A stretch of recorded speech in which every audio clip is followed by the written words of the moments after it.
നമസ്കാരം. മലയാളി വാർത്തയിലേക്ക് സ്വാഗതം. കർണാടകയിലെ ഷിരൂരിൽ മണ്ണിനടിയിൽ കുടുങ്ങി മലയാളി യുവാവ്. NDRFും ഫയർഫോഴ്സും തുടങ്ങിയ സേനാംഗങ്ങൾ രക്ഷാപ്രവർത്തനത്തിന് രംഗത്തുണ്ട് എങ്കിലും കനത്ത മഴ കാരണം ഈ ഭാഗത്തേക്ക് എത്താൻ കഴിയാത്ത അവസ്ഥയാണുള്ളത്. ഈ ഭാഗത്തായി കുന്നിന്റെ ഒരു ഭാഗം മുഴുവൻ ഇടിഞ്ഞു താഴേക്ക് പോയ അവസ്ഥയാണ് അവിടെയുള്ളത്. ഇതിന് താഴെ സഞ്ചരിച്ചു കൊണ്ടിരിക്കുകയായിരുന്ന 2 ടാങ്കർ ലോറികളിൽ ഒരു ടാങ്കർ ലോറി അപകടത്തിൽപ്പെട്ടിരുന്നു.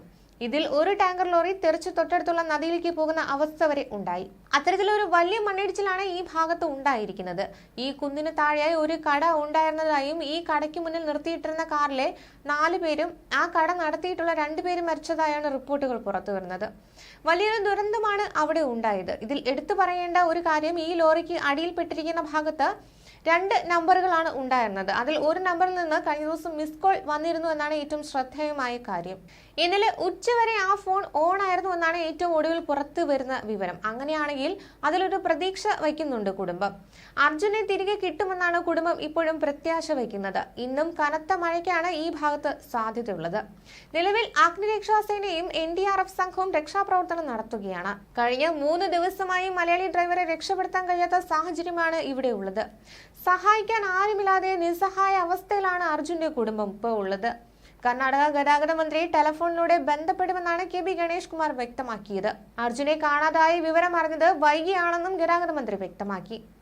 ഷിരൂരിൽ ദേശീയപാതയിൽ വൻ മണ്ണിടിച്ചിൽ അപകടത്തിൽപ്പെട്ട മലയാളി ഡ്രൈവറെ കുറിച്ച് GPS സംവിധാനം വഴി പരിശോധിക്കുമ്പോഴാണ് മണ്ണിനടിയിൽപ്പെട്ടുവെന്നും ലോറി മണ്ണിനടിയിലാണ് എന്നും അറിഞ്ഞത്. കോഴിക്കോട് സ്വദേശി അർജുനായിരുന്നു അപകടത്തിൽപ്പെട്ട ലോറിയുടെ ഡ്രൈവർ. അർജുൻ മടങ്ങി വരുമെന്ന പ്രതീക്ഷയിലാണ് കൈക്കുഞ്ഞുമായി നിൽക്കുന്ന ഭാര്യ. ഫോൺ ഒരു തവണ റിംഗ് ചെയ്തത് കുടുംബത്തിന് പ്രതീക്ഷകൾ നൽകുന്നുണ്ട്. നിലവിൽ സ്വിച്ച് ഓഫ് ആണ് ആ ഫോണെന്നും പ്രതികരിച്ചിരുന്നു. അതേസമയം രക്ഷാപ്രവർത്തനം കാര്യക്ഷമമല്ല എന്ന് കുടുംബം ആരോപിക്കുന്നുണ്ട്. സംസ്ഥാന സർക്കാരിന്റെ അടിയന്തര ഇടപെടൽ വേണമെന്നാണ് ഭാര്യയും സഹോദരിയും ആവശ്യപ്പെടുന്നത്. അതിനിടെ 2ാമത്തെ നമ്പറും ഇപ്പോൾ റിംഗ് ചെയ്തതായാണ് ഭാര്യ കൃഷ്ണപ്രിയ പറയുന്നത്. ഇതും വളരെയധികം പ്രതീക്ഷ നൽകുന്ന മറ്റൊരു കാര്യം കൂടിയാണ്. അതിനിടെ വടക്കൻ കേരളത്തിൽ അതിതീവ്ര മഴ തുടരുകയാണ്. കാസർഗോഡ്, കണ്ണൂർ, കോഴിക്കോട്, വയനാട് എന്നീ ജില്ലകളിൽ ഇന്ന് ഓറഞ്ച് അലർട്ടാണ് പ്രഖ്യാപിച്ചിരിക്കുന്നത്. മലപ്പുറം, പാലക്കാട്, തൃശൂർ, എറണാകുളം, ഇടുക്കി എന്നീ ജില്ലകളിൽ ഇന്ന് യെല്ലോ അലർട്ടാണ്. മലയോര മേഖലകളിൽ അതീവ ജാഗ്രത വേണമെന്നാണ് നിർദ്ദേശം. ഉരുൾപൊട്ടൽ, മണ്ണിടിച്ചിൽ, മലവെള്ളപ്പാച്ചിൽ സാധ്യത കരുതിയിരിക്കണം. താഴ്ന്ന പ്രദേശങ്ങളിൽ വെള്ളക്കെട്ട് രൂപപ്പെടാൻ സാധ്യതയുണ്ട്. കേരള തീരത്ത് ഉയർന്ന തിരമാലകൾക്കും കടൽ പ്രക്ഷുബ്ധമാകാനും സാധ്യതയുണ്ട്. കണ്ണൂർ, കാസർഗോഡ് തീരങ്ങളിൽ പ്രത്യേക ജാഗ്രത വേണം. മത്സ്യബന്ധനത്തിനുള്ള വിലക്ക് തുടരുകയാണ്. കനത്ത മഴയുടെ പശ്ചാത്തലത്തിൽ 5 ജില്ലകളിൽ വിദ്യാഭ്യാസ സ്ഥാപനങ്ങൾക്ക് ഇന്ന് അവധി പ്രഖ്യാപിച്ചിട്ടുണ്ട്. വയനാട്, കണ്ണൂർ, കാസർഗോഡ്, കോഴിക്കോട്, പാലക്കാട് എന്നീ ജില്ലകളാണ് അവധി.